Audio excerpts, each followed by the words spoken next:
नमस्कार मित्रांनो, गेल्या व्हिडिओमध्ये चेक बाउन्स झाल्यानंतर काय करायचं या संदर्भात मी आपल्याला माहिती दिली होती. आता या व्हिडिओमध्ये आपण जाणून घेऊया की चेक बाउन्स झाल्याच्या नंतर त्याची तक्रार कशी आणि कुठे दाखल करायची आणि त्यासाठी आवश्यक कागदपत्र कोणती आहेत.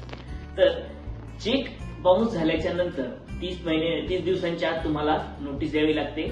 त्यानंतर 15 दिवस वाट बघावी लागते. नोटीस हातात पडल्यानंतर समोरचा व्यक्ती तुम्हाला नोटीसचा रिप्लाय देईल किंवा तुमचे पैसे चेकची जी अमाऊंट असेल ते अदा करेल. आणि जर त्याने नाहीच दिले तर तिथून पुढच्या 30 दिवसांमध्ये तुम्हाला मॅजिस्ट्रेट कोर्टामध्ये तक्रार दाखल करायची असते. तर ती तक्रार दाखल करत असताना काय काय गोष्टी आवश्यक असतात, तर तुमचा जो चेक आहे, जो बाउन्स झालेला चेक, त्याची ओरिजिनल प्रत, त्यानंतर बँकेचा चेक बाउन्स झाल्यासंदर्भातला मेमो, तोही तिथे दाखल करायचा असतो. तुम्ही वकिलांमार्फत जी नोटीस ज्याने तुम्हाला चेक दिलाय त्या आरोपीला जी तुम्ही नोटीस पाठवता त्या नोटीसची प्रत तीही तिथं कोर्टात दाखल करावी लागते.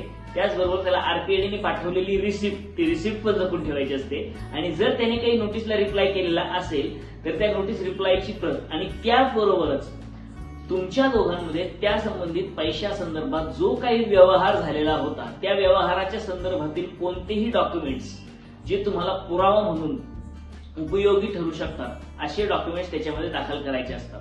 तर आता ही केस ज्यावेळी आपण दाखल करतो तर त्यासाठी कोर्ट फी स्टॅम्प म्हणजे स्टॅम्प ड्युटी सुद्धा तुम्हाला पे करावी लागते. तर ती किती पे करावी लागते, तर चेकची जी काही अमाऊंट असते त्या अमाऊंटच्या 2% एवढी अमाऊंट तुम्हाला स्टॅम्प ड्युटी म्हणून भरावी लागते.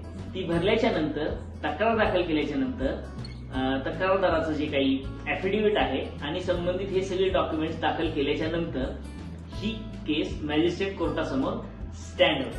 आता मॅजिस्ट्रेट कोर्टात स्टँड झाल्याच्या नंतर पुढे काय होतं हे आपण पुढच्या व्हिडिओमध्ये बघूया. धन्यवाद.